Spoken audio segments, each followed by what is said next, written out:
to learn the good, the bad, and the reality of the nomadic lifestyle, click the subscribe button so you don't miss anything. Click the bell notification. It really does amaze me how many people who claim to live in a van don't realize that society doesn't want you to live in a van. And it's those who are going to get the van life shut down. I see on Facebook all the time, somebody will say, any good stealth camping in, whatever town? People will say, well, if you're stealth camping, it doesn't really matter where you park. Okay, I don't care how stealthy you think you are, you're not stealthy.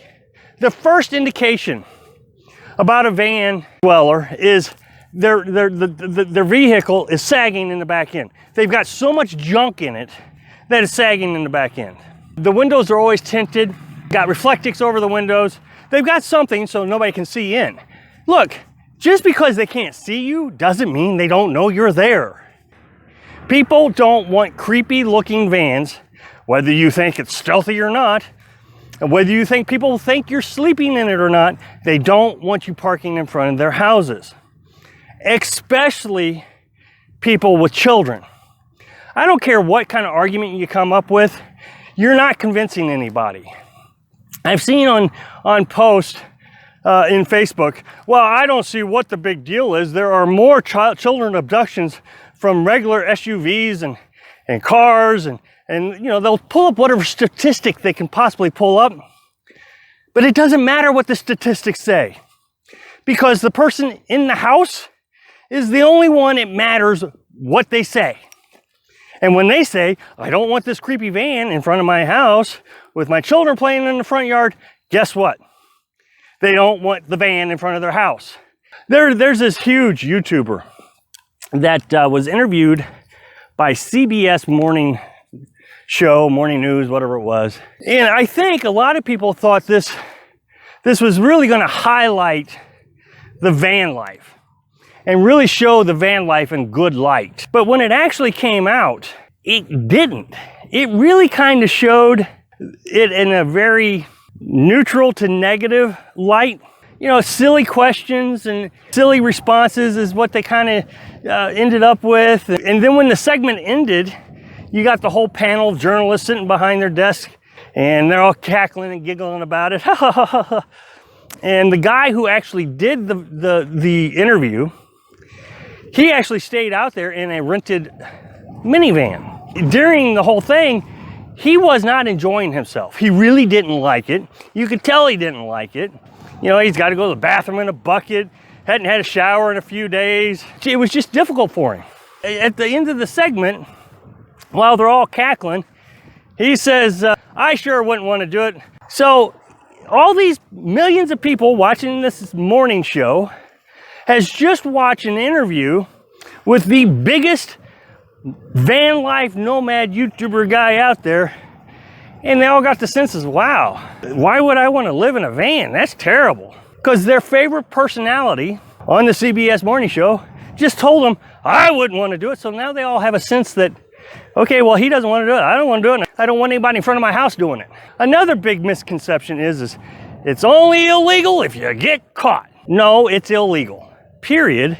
And when you do get caught, it puts a bad stigma, and this is what I'm talking about here, stigma of the van life.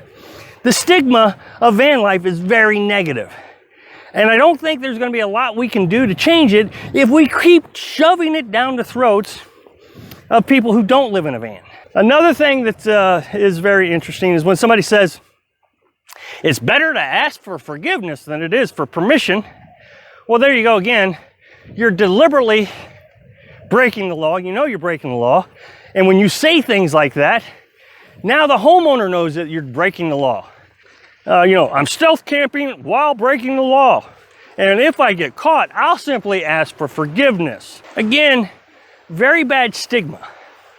And it's only harming the van life. It's harming not only yourself, but everybody around you. And so many people in the van groups will say, well, I just don't see what you're seeing. I have never had a problem. Trust me, if you've had a knock on the door, which I know all of you have, then you've seen a problem. So it wasn't that long ago, I just posted a video where I talked about this van dweller and his wife were in Minnesota. Now they're from California and they were in Minnesota, so that made them van dwellers, not homeless.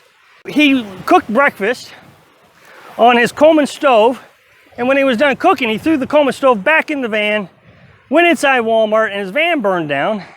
And it also caught the van on fire next to him, which had some children in it, and a 12-year-old child died in the fire. Well, that made all the big news headlines, and instead of people saying, oh my goodness, we need to do a better job of being safe and using it as a learning experience, instead, well, why is he being arrested? Are van lifers being discriminated against? Well, it doesn't matter. It already has a bad stigma, and so when they have a chance to make it even worse, they're gonna make it worse. Well, it has happened again. Woman in California living in her van has made national headlines. So what it is this woman was living in her van. She has a job. She was parked outside the convenience store that she worked at. She had 2 pet rats. Well, these pet rats started multiplying very quickly. A rat can have 12 babies, and their gestation period is only 4 weeks. In a very short amount of time, her pet rat collection went from 2 to 300. The Humane Society has come in, towed the vehicle, confiscated her vehicle. I'm not sure who confiscated the vehicle, but it's at the Humane Society's facility. And they found rats everywhere. It chewed into her engine wires. It was in the upholstery. It was in the doors. These rats were coming and going as they pleased, so they were running around the neighborhood. They didn't say a woman living in her van or a van dweller or a nomad or some, nope. They said a homeless woman. Once again, when you get on Facebook, people are like, well, I don't see what the big deal is. This can happen in a house too. Yes, it can happen in a house too. But when it's in a van, you know, it makes headline news. It makes national news. When it's in a house, these stories never come out. So the stigma is what's causing van life to shut down. And anytime the headlines can pick up a story like this, they're going to tear it down. Again, it doesn't matter what your argument is. If you are doing things that people don't like, they're going to go after you because they already don't like that you're living in a van. Thanks for watching. Click like if you like the video, and happy travel.